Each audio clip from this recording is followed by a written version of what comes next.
আপনার আমার প্রাণের নবী জানিয়ে দিয়েছে, আপনি এশারের নামাজও পড়লেন জামাতে, ফজরের নামাজও পড়লেন জামাতে, পুরো গ্যাপ সময়টা আপনার ইবাদতের মধ্যে ঢুকে গেল। লাভ কি দুই জাহানের হইল কিনা? দুজাহানের লাভ হইল কিনা?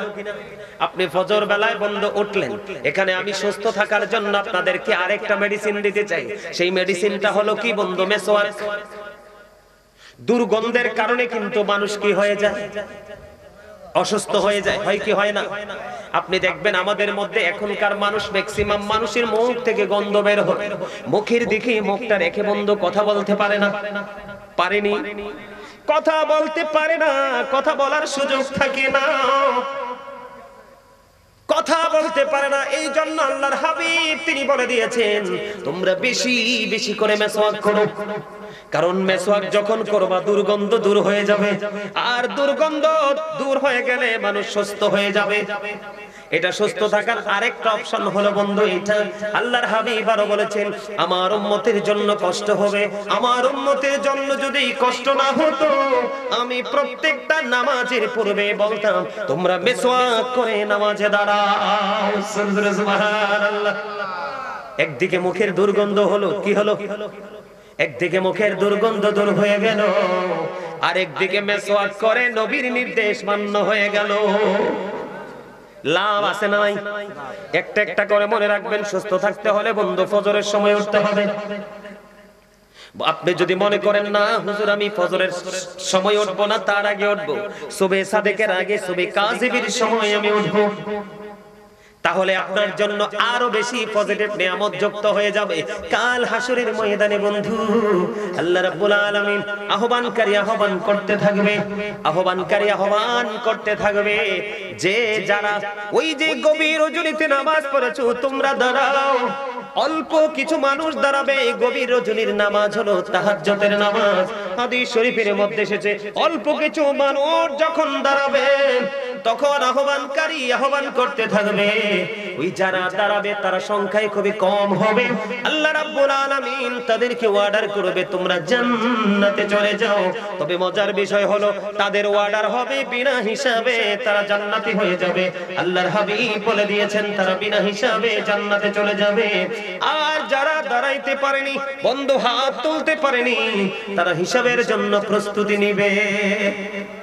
আমি আপনাদেরকে বলি, হযরতে দাউদ আলাইহিস সালাম, হযরতে সুলাইমান আলাইহিস সালামের বাবা, আল্লাহর কাছে সবচেয়ে বেশি প্রিয় নামাজ, সবচেয়ে বেশি প্রিয় নামাজ হলো আল্লাহ রাব্বুল আলামিনের কাছে দাউদ আলাইহিস সালামের নামাজ।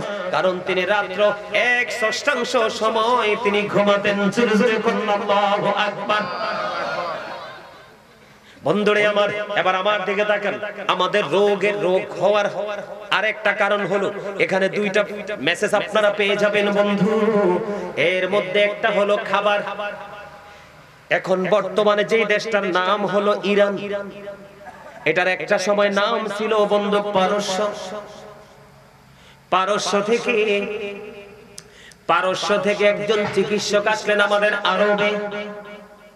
পারস্য থেকে একজন চিকিৎসক আসলেন, 2 বছর পর্যন্ত আরবে দেশে কাটাইলেন। 2 বছর কাটানোর পরে তিনি আরবে কোনো অসুস্থ রোগী পাননি। অসুস্থ রোগী না পাওয়ার কারণে 2 বছর শেষে তিনি প্রাণের নবীর কাছে চলে গেলেন।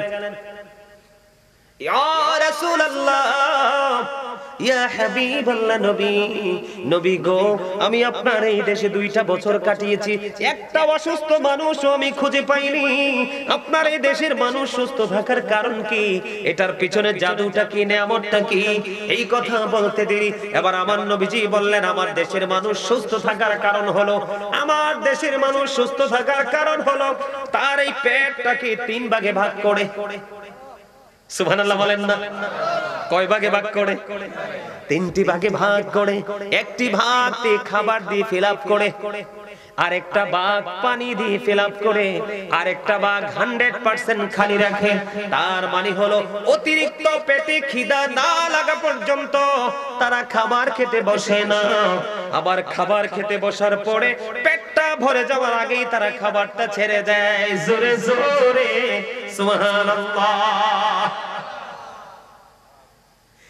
রাসূল বলেছেন কাফের খায় 7 পেটে, কাফের খায় কয় পেটে? রাসূল বলেছেন কাফেররা খায় 7 পেটে আর মুমিনরা খায় মাত্র 1 পেটে। সুবহানাল্লাহ বলেন না? তাহলে আপনাদেরকে কি করতে হবে? এখনি চা, এখনি কফি, এখনি গলা পর্যন্ত খাবার, এত খাবার খাওয়া যাবে না। বুঝিনি চিন্নি? আমার কথা বুঝতে পারছেন নি আপনারা? পেটটাকে নিজে নিজে 3 ভাগ করবেন। কয় ভাগ? মাত্র একটা ভাগ আপনি খাবারে পুরাবেন, আরেকটা ভাগ আপনি পানি দিয়ে ফিল আপ করবেন। এই তোমরা আসো, বসো, এদিকে আসো, এদিকে, এই সামনে আসো। দেখতে তো মনে হয় হাফেজ সাহেব, এদিকে আসেন।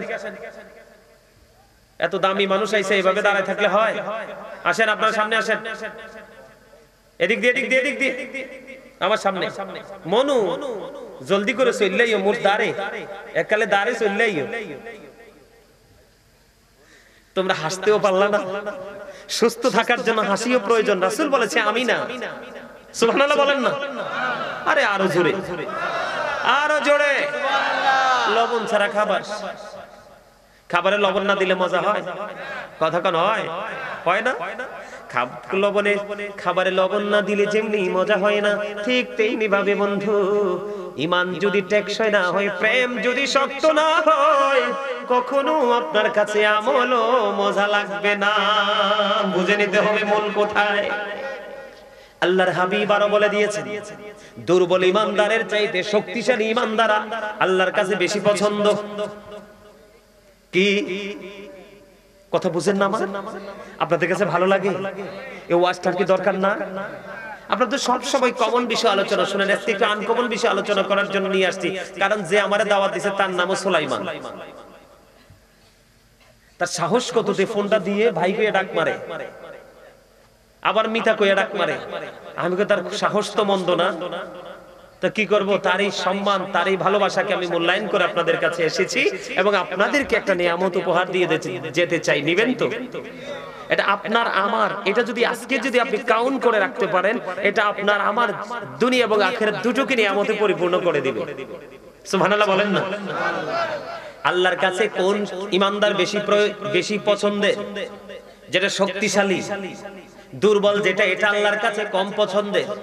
কারণ শক্তিশালী ঈমানদার দিয়ে শক্তিধর কাজ হয়, পাওয়ারফুল কাজ হয়।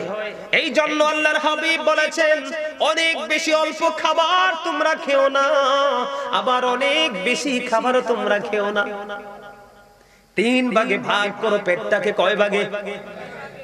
একটা ভাগ তুমি খাবার দিয়ে পোড়াও, আরেকটা ভাগ তুমি পানি দিয়ে পোড়াও, আরেকটা ভাগ তুমি খালি রাখো। এইভাবে যদি তুমি প্রতিনিয়ত চলতে পারো, তাহলে তোমার জীবনে সুস্থতা বেশি থাকবে। আমি আপনাদেরকে একটা এক্সাম্পল দেই। যদিও বন্ধু ব্রিটিশ রানী দ্বিতীয় এলিজাবেথ তিনি একজন বেঈমান ছিলেন। আপনাদেরকে বলি, অনলাইনে আপনারা চার্জ দিয়ে দেখবেন আমার কথা যদি মিথ্যে হয়। ও বন্ধু, লন্ডন, ব্রিটেন, ইংল্যান্ডের যে প্রধানমন্ত্রী আরো বেশ কয়েক মাস আগে মারা গেছে, প্রায় মনে বছর খানিক হবে। ব্রিটিশ রানী দ্বিতীয় এলিজাবেথ যখন তিনি ইন্তেকাল করলো, ওনার দেশের যারা ডক্টর ছিলেন, অবজারভেশন যারা করেন, অ্যাস্ট্রোনমার যারা ছিলেন, তারা ওনাকে নিয়ে বন্ধু গবেষণা শুরু করলো। উনি তো ব্রিটিশ রানী ছিলেন। এই রানীর এত লম্বা সময়, এত লম্বা ক্যারিয়ারে রানী কিন্তু ডাক্তারের কাছে যেতে হয়নি, হসপিটালে ভর্তি হতে হয়নি। তখন তারা চুলচেরা বিশ্লেষণ শুরু করলো রানীকে নিয়ে।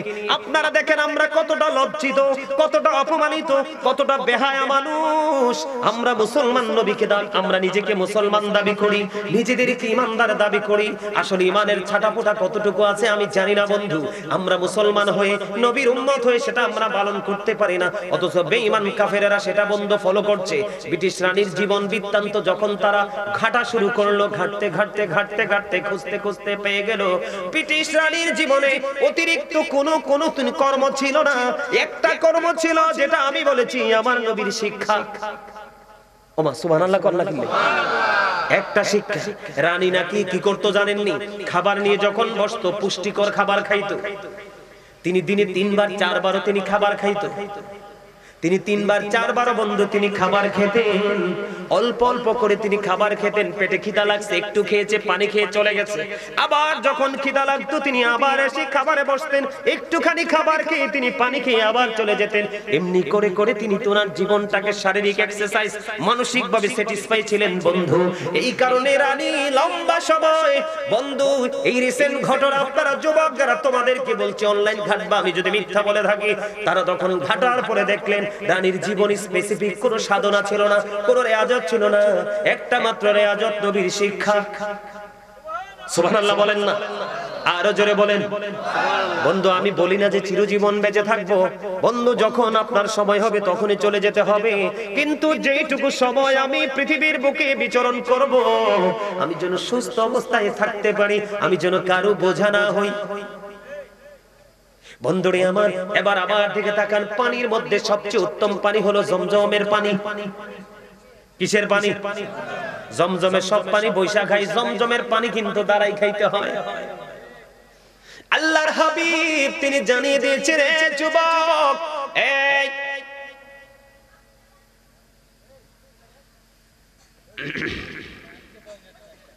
না যাইবো যাইবো কোরআন যাইবো, আমি দুটোটারে চিন্তা রাখছি।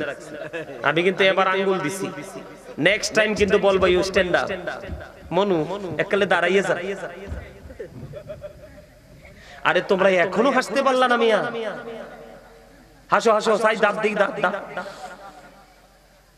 এই মিয়া আইতি আসি ওয়াজ, এটা হাসির ওয়াজ করব। হাসি মানুষের জীবনে কত বেশি প্রয়োজন, কতটা ইম্পর্টেন্ট সেটা আমি আলোচনা করব আজকে, একটু করে করে আসছি। আমার নবীজি জানিয়ে দিয়েছেন, দেখেন মানে সুস্থ থাকার জন্য খাবারের পরিমাণটা আগে আপনাদেরকে বুঝাই দিলাম। এরপরে কোন কোন খাবারটা আপনার জীবনে বেশি প্রয়োজন। আল্লাহ মানুষকে অসুখ যেমন দেয়, এটার ঔষধও কিন্তু দিয়েছে, ঠিক কিনা বলেন? রোগ যেমন দিয়েছে ঔষধও দিয়েছে। বন্ধু এর মধ্যে বড় একটা নিয়ামত আমার নবী বলে দিয়েছেন, তোমরা বেশি বেশি করে খেজুর খাও,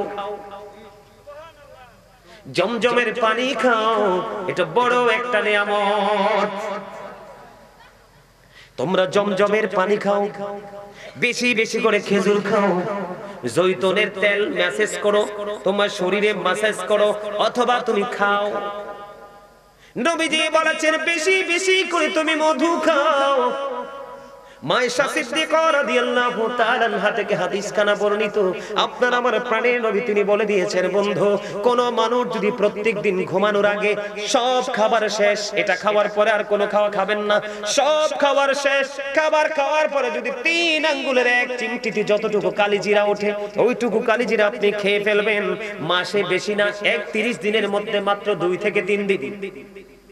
সকালবেলা যদি খালি পেটে ওঠে, আপনি যদি 1 ফোঁটা 2 ফোঁটা 3 ফোঁটা মধু যদি আপনি খেতে পারেন, আল্লাহর হাবিব সরকারে মদিনা তিনি বলে দিয়েছেন, তোমাকে কোনোদিন বড় কোন রোগ তোমাকে আক্রমণ করবে না। জোরে জোরে বলেন না সুবহানাল্লাহ, আর জোরে সুবহানাল্লাহ। খেজুর বেশি বেশি করে খাবেন, জমজমের পানি বেশি বেশি করে খাবেন, জৈতুনের তেল খাবেন, বন্ধু মধু খাবেন, কালিজিরা খাবেন, আপনার জীবন সুস্থ হয়ে যাবে। তবে গোশত মিট খাওয়ার ক্ষেত্রে কিন্তু একটা কন্ডিশন নবীজি দিয়েছেন, তোমরা বেশি বেশি করে দুধ পান করো। কি করো? ছাগল হালাল ছাগলের দুধ পান করো, গরুর দুধ পান করো, উটনির দুধ পান করো, কিন্তু গোশতটা বেশি খেও না। নবীজি বলেছেন দুধের মধ্যে শারীরিক উপাদান এত বেশি রয়েছে, কারণ গবাদি পশু যখন মাঠে নেমে যায় কত ধরনের বন্ধু ঘাস তরুলতা তারা ভক্ষণ করে। হাদিস শরীফের মধ্যে এসেছে ওইগুলো থেকে দুধ উৎপাদিত হয়, গাভীর বাটি উটনির বাটি দুধ চলে আসে, ছাগলের বাটি দুধ চলে আসে। এই জন্য নবীজি বলেছেন তোমরা গোশত কম কম খাও, দুধ বেশি বেশি করে খাও। তবে দুধ যে খাবেন আবার আন্তাজি খাইলে হবে না।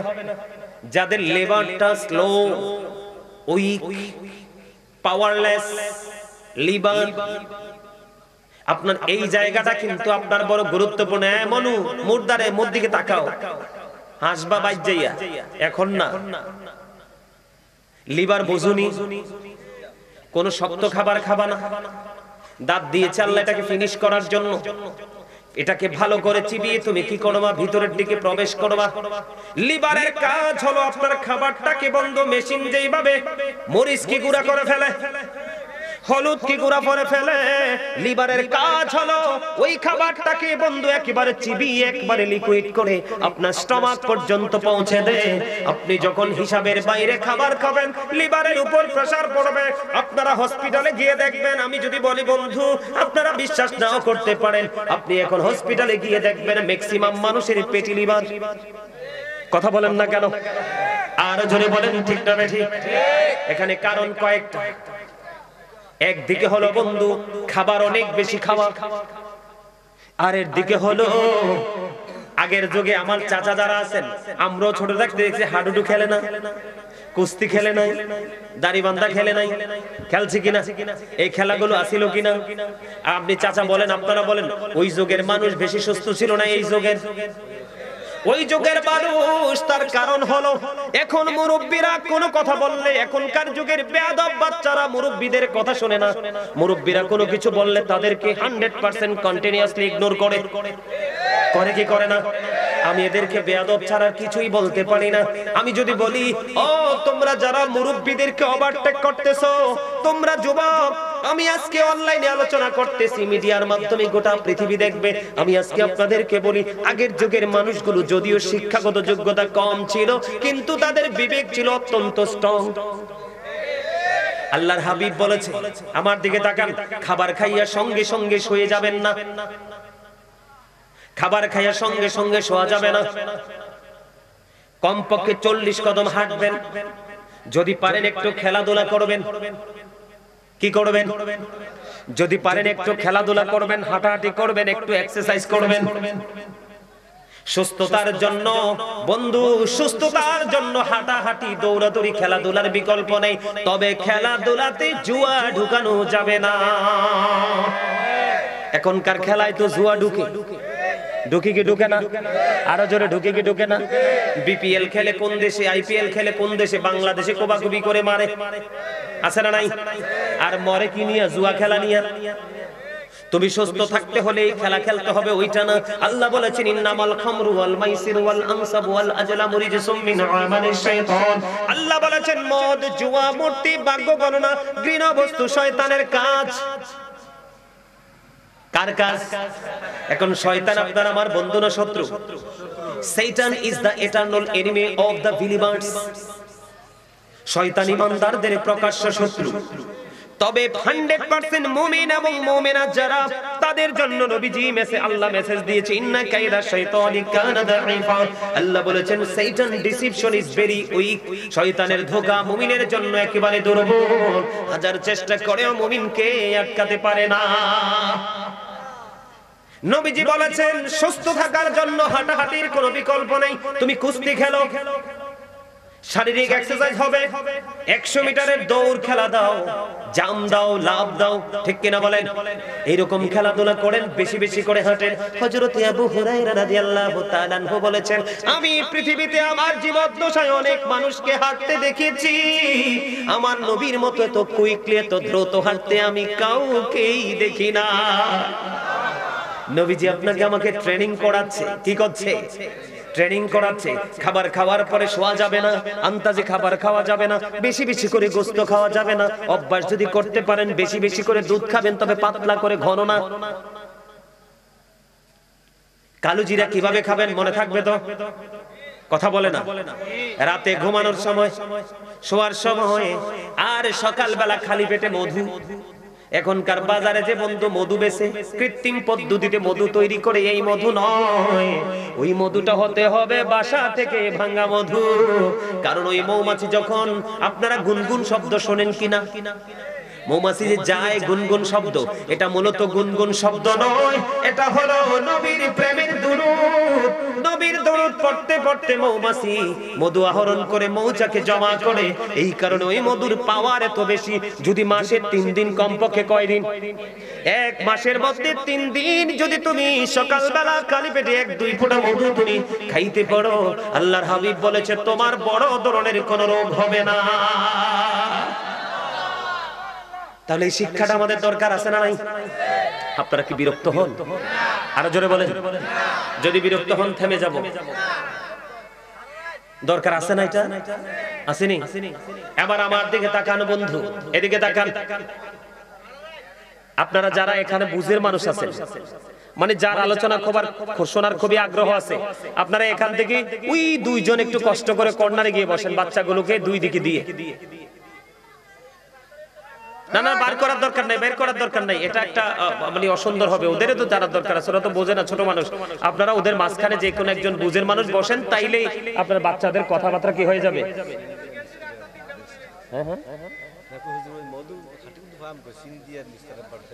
কথা বললেন, আমার দিকে তাকান। এই যে ওরা দায়িত্ব নিয়েছে, এদিকে তাকান। আমার আলোচনা না হয় শেষ করতে পারবো না তো। এই আমার দিকে তাকান, আমি কি বলতে চাই। বন্ধু, খাবারের ক্ষেত্রে এই আপনাকে প্রক্রিয়াটা অবলম্বন করতে হবে। সুস্থ থাকার জন্য আপনাকে আরেকটা কাজ করতে হবে। সেই কাজটা হলো, এদিকে তাকান, এই আমার দিকে তাকান। মানুষ অসুস্থ হয় কেন? এদিকে তাকান। চা খাওয়ার সময় পানিতে ফু দেন না, কথা কয় না। আবার গরম ভাত দিলে ফু দেন না। আবার খাবার খাওয়ার সময় প্লেটটা কাছে নিয়ে নাকের নিঃশ্বাস আসে কি আসে না? এই সমস্ত ফু, নাকের নিঃশ্বাস সুস্থ থাকতে হলে কি কথা মনে আসে আমি বুঝি না। চিকনটা বেশি কথা কয়। এই চিকন আলী, তোমার কি সমস্যা আমারে বলো। এই মিয়া, আপনি দাঁড়াইছেন কেন? এটা আমার পার্সোনাল ম্যাটার। আর কথা বললো না ভাই, প্লিজ কথা বললো না। আমি তো আলোচনা তোমাদের জন্য করছি, এগুলো তো আমি জানি। আমি তোমাদেরকে বলার দরকার আছে? আমি তো তোমাদেরকে বলার জন্য এখানে এসেছি, কারণ আল্লাহ রাব্বুল আলামিন আমাকে একটা দায়িত্ব দিয়েছে। কি দিয়েছে? আল্লাহ বলেছেন, ইয়া আইয়ুহাল্লাযীনা আমানু কু আনফুসাকুম ওয়া আহলিকুম নারা। আল্লাহ বলেছেন, O believers, save yourself and your families from the fire. আল্লাহ বলেছে, ঈমানদারকে তুমি জাহান্নাম থেকে বাঁচো এবং তোমার পরিবারকেও বাঁচাও। এখন তোমাদের কি বাঁচার দরকার আছে না? এখানে তো দুই ধরনের মেসেজ, দুইটাই পজিটিভ, একটাও কিন্তু নেগেটিভ না। সত্যি ভালো লাগে আপনাদের কাছে? আপনারা যদি ভালো না লাগে না বলেন, আমি এখনই ছেড়ে দিব। আমি মনে করি এটা এই প্রজন্মের মানুষের জন্য বেশি প্রয়োজন। এবার দিকে তাকান, আমার দিকে ফলো করেন। নাকের নিঃশ্বাস খাবারে পড়া যাবে না, ইচ্ছে করে ফু দেওয়া যাবে না। কারণ নিঃশ্বাসটা যখন আসে, এই আপনারা বাংলা ভাষা মোস বলেন, মোস, আমরা বলি কিতাবের ভাষায় গফ। কি আজকে আমি আপনাদেরকে বলি বন্ধু, আল্লাহর হাবিব বলেছে তোমরা দাড়িকে ছেড়ে দাও, এটাকে ফিনিশ করে দাও। আমরা এটাকে ফিনিশ করি, এটাকে দাঁড় করাই, ঠিক কিনা বলেন? আমরা অসুস্থ হব না তো কে হবে? আল্লাহর হাবিব বলেছেন, আমার দিকে তাকান, লজ্জা নয়। আপনার শরীরের যে গোপন অঙ্গের যে পশমগুলো, আল্লাহর হাবিব বলেছে তোমরা সুস্থ থাকতে হলে এগুলো ক্লিয়ার করতে হবে, পরিষ্কার করে ফেলতে হবে। এর মধ্যে মানুষের অন্যতম হলো এই গোঁফ। এটা কখনোই বড় রাখা যাবে না। এটা তোমরা কেচি দিয়ে সুন্দর করে একেবারে ঠোঁটের সাথে মিশিয়ে রাখো। রাসূল বলেছেন, কারণ এখান থেকে রোগ সৃষ্টি হয়। আর ফুয়ের কথা যে বললাম, নিঃশ্বাসের কথা বললাম, সকল রোগের, মানুষের সকল রোগের কেন্দ্রবিন্দু হলো স্টমাক, পাকস্থলী। কথা বুঝেননি আমার? সকল রোগের কেন্দ্রবিন্দু হলো পাকস্থলী, স্টমাক। আপনার যখন নিঃশ্বাস বের হয় ভিতর থেকে আসে, ফু যখন দেন ভিতর থেকে আসে। এই জন্য কোনোভাবেই ফু দিয়ে কোনো খাওয়া যাবে না, এটার মধ্যে বিমার আছে। আল্লাহর হাবিব বলেছেন, এইগুলো থেকে তোমাকে কি থাকতে হবে? দূরে দূরে বন্ধ থাকতে হবে। বগলের নিচে পশম আসেনি, কথা বলে না। এগুলোকে বড় করা যাবে না, এগুলো ক্লিয়ার করতে হবে। এমনি করে করে বন্ধু এই কাজগুলো আমাদেরকে করতে হবে। কি মনু হেইয়া তো সারা জীবনে হুনছেন, এইয়া আগে কোজেল কি কর তে আমারে পাগল করতেছে। কারবালার ওয়াজ করতাম। আচ্ছা, কারবালার ওয়াজটা এটা আমাদের জীবনে কি আমরা শুনতেছি না? আমি তো তারে বলছি যে আমি তোরে কারবালার ওয়াজ শোনাবো, কিন্তু এই বিষয়টাকে শেষ করি না। হ্যাঁ, ইমাম হুসাইন শহীদ হয়েছে, এগুলো তো আমরা সবাই জানি, জানি কি জানি না? কিন্তু তারপরও আমাদের এই যে আমাদের মধ্যে একটা নতুন একটা অনুভূতি চলে আসে। আসে কি আসে না? আসে শহাদায়ে কারবালা। আমাদের এখান থেকে আমরা অনেক কিছু অর্জন করতে পারি, ঈমানি চেতনাকে বৃদ্ধি করতে পারি। আমি সেই জায়গাটা নিয়ে আলোচনা আপনাদের কাছে করব, তবে আমি মনে করি এই জিনিসটা বেশি প্রয়োজন। আরে মিয়া, হসপিটালে গেলে সিট পাওয়া যায় না, ডাক্তার পর্যন্ত টায়ার্ড ফিল করে রোগী দেখতে দেখতে। এত রোগ আসে কোত্থেকে? এটার জন্য দায়ী আমরা নিজে। কি কি লাভ হবে আমি অন্যজনকে দোষে, সব পেয়েছি আমি আমার আপন কর্ম দোষে। কাউকে দোষ দিয়ে কোনো লাভ? আপনার আমার কর্ম ভালো, ঠিক কিনা? এবার আসেন বন্ধু, আমার নবীজি বলেছে সুস্থ থাকতে হলে তোমাকে হাসি খুশি থাকতে হবে, ফ্রি থাকতে হবে, মানুষের সাথে মিষ্টি আলাপ করার একটা অভ্যাস সমাজের মধ্যে একটা প্রচলন তোমরা বাড়াইতে হবে। এখনকার মানুষ কি কেউ কারো বাড়িতে যায়? আমি যখন ছোট ছিলাম বন্ধু, আমাদের গ্রামটা খুবই ছোট, নামাজ ছাড়া, ক্লাস ছাড়া, পড়া ছাড়া বাকি সময় ওই বাড়ি ওই বাড়ি ওই বাড়ি, এইজন ওইজনের সাথে গল্প করতে করতে সময় যাইতো। কিন্তু এখনকার ছেলেরা কি গল্প করে? এখনকার ছেলেরা এটা করে। কোনটা? আপনারা এটাকে বলেন মোবাইল, আমি বলি সর্বশ্রেষ্ঠ বিষাক্ত সাপ। বন্ধু, পৃথিবীর সাপের বিষ আপনি ওঝা দিয়ে, ডাক্তার দিয়ে বন্ধু ধ্বংস করতে পারবেন। এই সাপের বিষ এমন ভাবে সমাজে ছড়িয়েছে, এই সাপের বিষ থেকে বাঁচার কোনো উপায় নাই। একটা ছেলের মাথা ঠিক নাই, একটা ছেলের জবান ঠিক নাই, একটা ছেলের চোখ ঠিক নাই, একটা ছেলের কান ঠিক নাই, একটা ছেলের হাত ঠিক নাই, একটা ছেলের পা ঠিক নাই। সবগুলো বেঠিক হইতে হইতে হইতে হইতে তার হৃদয় পর্যন্ত বেঠিক হয়ে গেছে। তার হৃদয়ে শুধু কালো কালো চিহ্ন দেখা যায়।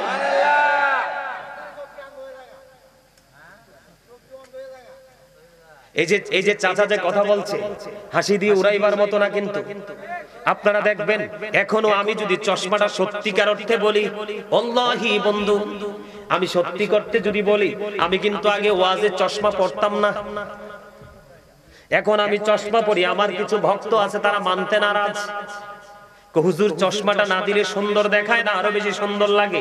আসলে বন্ধু, চোখে কোনো সমস্যা নেই, আমাদের বয়স কিন্তু কম হয়নি, চুলদারি গুলো পাইকা গেছে, এখনো চোখের পাওয়ার কিন্তু যথেষ্ট আছে। ওই পর্যন্ত সব বলতে পারবো বন্ধু কি হচ্ছে না হচ্ছে। কিন্তু দুঃখজনক হলেও সত্য, আপনার আমার ভাই, বাবা, ভাতিজা, সন্তান ছোট্ট ছোট্ট চোখ কানা। কথা বলেন না কেন? সেইটা হলো এইটা, সাইয়া থাকতে থাকতে থাকতে থাকতে এটার পাওয়ারের কাছে এই পাওয়ার কি গিলে খায়। আপনি মোবাইল থেকে দূরে যান, দেখবেন আপনি কত রিল্যাক্স ফিল করতেছেন। বন্ধুরে আমার, ওই যে আমি একটু আগে হাসি খুশির কথা বললাম, আল্লাহর হাবিব বলেছে তোমরা যদি সুস্থ থাকতে চাও, বেশি বেশি করে তোমরা হাসি খুশি থাকো, ফ্রি মোডে একজন আরেকজনের সাথে হাসি খুশি ভাবে চলতে শিখো। কারণ আপনি যখন বন্ধু অনেক বেশি কি থাকবেন, আপনার মধ্যে অনেক রিজার্ভ থাকবেন, রাগান্বিত থাকবেন, তখন এই রাগ নাকি, আল্লাহর হাবিব বলেছেন এই রাগ নাকি মানুষের হার্টকে কি করে, অ্যাটাক করে। আল্লাহর নবী সরকারে মদিনা তিনি বলেছেন, যিনি কুস্তি খেলায় জিতে উনি শক্তিশালী নয়, যিনি তার রাগকে কন্ট্রোল করতে পারে তিনি হলেন শ্রেষ্ঠ শক্তিশালী। কি আপনি দেখবেন গায়ের জোরের থেকে কৌশলের জোর বড় না গায়ের জোর বড়? কৌশলের জোর বড়। সুস্থ থাকার জন্য সবচেয়ে বড় কৌশল হলো রাগকে কন্ট্রোলিং এ নিয়ে আসা। আল্লাহর হাবিব বলেছেন যদি তোমার অনেক বেশি রাগ হয় তুমি বসে যাও, তারপরেও যদি কন্ট্রোল করতে না পারো তুমি শুয়ে যাও। ফ্রি থাকতে চেষ্টা করো, ফ্রি যত বেশি থাকবা তুমি, হাসি খুশি যত বেশি থাকবা, তোমার সুস্থতার মান তত বেশি ভালো থাকবে, হার্টে কোনো প্রবলেম হবে না, প্রেসার আসবে না। আল্লাহর হাবিব তিনি জানিয়ে দিয়েছেন বন্ধু এইভাবে তোমরা জীবন যাপন করো। হিংসা থেকে, আত্মগরিমা থেকে, অহংকার থেকে, একদম রিজার্ভ মোড থেকে তোমরা বের হয়ে আসো, হাসি খুশি থাকো। দেখবেন হাসি খুশি যেই মানুষ থাকে তার সবকিছু ভালো। যেই মানুষটা একটু গোমরা থাকে, একটু ভার দেখবেন তার চারপাশ ভার হয়ে যায়। আমি আপনাদেরকে এই বিষয়টা শেষ করে দেই বন্ধু, সুস্থ থাকতে হলে আরেকটা কাজ আপনাকে আমাকে বেশি করতে হবে। শুরু যেমনি করেছি ফজরের নামাজ দিয়ে, তেমনি ভাবে আপনাকে আমাকে আরেকটা অভ্যাস করতে হবে, যে নামাজটা হলো সালাতুল ইশারের নামাজ। আল্লাহ রাসূল কি করতেন? আল্লাহ রাসূল মাগরিবের পরে খাবার খেয়ে ফেলতেন। এশার নামাজ পড়ার পরেই তিনি বিছানায় চলে যেতেন। বন্ধুরে আমার, তাড়াতাড়ি ঘুম, রাত্রি জেগে থেকে আপনি পড়াশোনা করেন বা যাই করেন, এটা মোটেও কিন্তু বন্ধু শোভনীয় নয়। আপনি রাতে তাড়াতাড়ি ঘুমাবেন, সকালে তাড়াতাড়ি উঠবেন, এটা আপনার সুস্থতার জন্য অনেক বেশি গুরুত্বপূর্ণ ব্যাপার। আরেকটা বিষয় হলো, হাদিস শরীফের মধ্যে এসেছে আমার নবীর মতো এত মিষ্টি, আমার নবীর মতো তো হাস্যোজ্জ্বল চেহারা, হাদিসের রাবী বলেছেন আমি আর কাউকে দেখতে পাইনি। এখন আপনারা সবাই হাসি খুশি থাকবেন কিনা? আপনি যদি সুস্থ থাকতে চান, নবীজি বলেছেন বন্ধুরে আমার, সামাজিক বন্ধনে আবদ্ধ হতে হবে। আর এই সামাজিক বন্ধনে আবদ্ধ হতে হলে আপনাকে একটা কাজ করতে হবে, পরিচিত হোক অপরিচিত হোক, মুসলমানকে দেখা মাত্র সালাম দিয়ে দিবেন। কোন মানুষ মারা গেলে তার জানাজায় অংশগ্রহণ করবেন। কেউ যদি বিপদে পড়ে তাকে বিপদ থেকে উদ্ধার করার জন্য যাবেন। কেউ যদি অসুস্থ হয় তার সেবা করে নেবেন। রাজি আছেন নি? আরো জোরে বলেন। তখনই দেখবেন সামাজিক একটা বন্ধন তৈরি হবে, আপনার আমার মধ্যে আলাদা হাস্যোজ্জ্বল একটা পরিস্থিতি তৈরি হয়ে যাবে। এটা মানুষের জীবনে সুস্থ থাকার জন্য গুরুত্বপূর্ণ একটা ভূমিকা রাখে। জোরে কন্যা সুবহানাল্লাহ। এই কাজগুলো করব কিনা? রাতে তাড়াতাড়ি ঘুমাবো, সকালে তাড়াতাড়ি উঠবো, ফজর পড়বো, ও বন্ধু মেসওয়াক করবো, হিংসা বিদ্বেষ থেকে দূরে থাকবো, বন্ধু সীমিত পরিমাণ খাবার খাবো, হাঁটাহাঁটি বেশি করে করব, পাশাপাশি 5 ওয়াক্ত নামাজ আমরা সঠিকভাবে পড়বো, কারণ নামাজ হলো শারীরিক একটা বড় ইবাদত। যাদের মাজায় ব্যথা, আজকে বলি, যাদের মাজায় ব্যথা, হাঁটুর ব্যথা, একটানা 40 দিন আপনি কি করবেন? দাঁড়িয়ে বসে নামাজের সিস্টেম অনুযায়ী নামাজ পড়ে নেবেন, দেখবেন আপনার ব্যথা চলে যাবে। কথা কি বুঝতে পারছেন? হাঁটাহাঁটি করতে ভুলে যাবেন না, মনে থাকবে তো? কথা বলেন, যা মনে থাকবে? এবার আসেন, ওই পাগলা আমাকে বলতেছে একটু কারবালা নিয়ে ওয়াজ করতাম। কারবালা তো হচ্ছে একটা হৃদয় বিদারক একটা জায়গা, ঠিক কিনা বলেন? কারবালার যে মর্মান্তিক অধ্যায়, সেই কারবালার মর্মান্তিক অধ্যায় নিয়ে আমি একটু আলোচনা করব। শুনবেন? মর্মান্তিক যে জায়গাটা, সেই জায়গাটা নিয়ে আমি একটু আলোচনা করব। আপনাদেরকে আমি একটু শোনাবো, কারণ সময় তো অনেক হয়ে গেছে। দেখছুনি কাণ্ডটা, 2টা ঘন্টা হয়ে গেছে তো। আমি বারবার শুনেছি আপনার এই ফজর পর্যন্ত শব্দটা। আল্লাহ আপনার এই জজবাটাকে কবুল করে নিক। আরো জোরে বলেন, আরো জোরে, আরো জোরে, আরো জোরে আমিন বলা মানে কি? আল্লাহ কবুল করে না, কি করে না? আমরা কবুল হয়। হ্যাঁ, এই তো আল্লাহর কাছে কি করা? কবুল হওয়ার জন্য আমরা কি করলাম? কবুল করার জন্য আল্লাহর কাছে সুবহানাল্লাহ বলেন না, আরো জোরে। দেখবেন ওলা দলিন, ঠিক না ভাই? ঠিক। আমি একটা গজল গাই, গজলটা ওই ওনাদের জজবা দেখে মনে হয়েছে এই গজলটা ইদানিং বেশি গাই না। এখন গজল গাওয়ার তো সময় হয় না, ওয়াজ করতে করতেই আপনার সময় চলে যায়। কি জানি বলে একটা গজল সব সময় গাইতাম, ওই যে একটা গজল আছে না, দেখো যদি জজবাহালে, দেখো যদি জজবাহালে, বাজাও প্রেমের বাঁশি, নবীর দরুদ পড়ো দিবানিশি। আমার নবীর প্রেমে পাগল হইলে, নবীর প্রেমে পাগল হইলে আল্লাহ তাআলা খুশি, নবীর দরুদ পড়ো দিবানিশি। ওই আমার নবীর প্রেমে পাগল হইলে গো,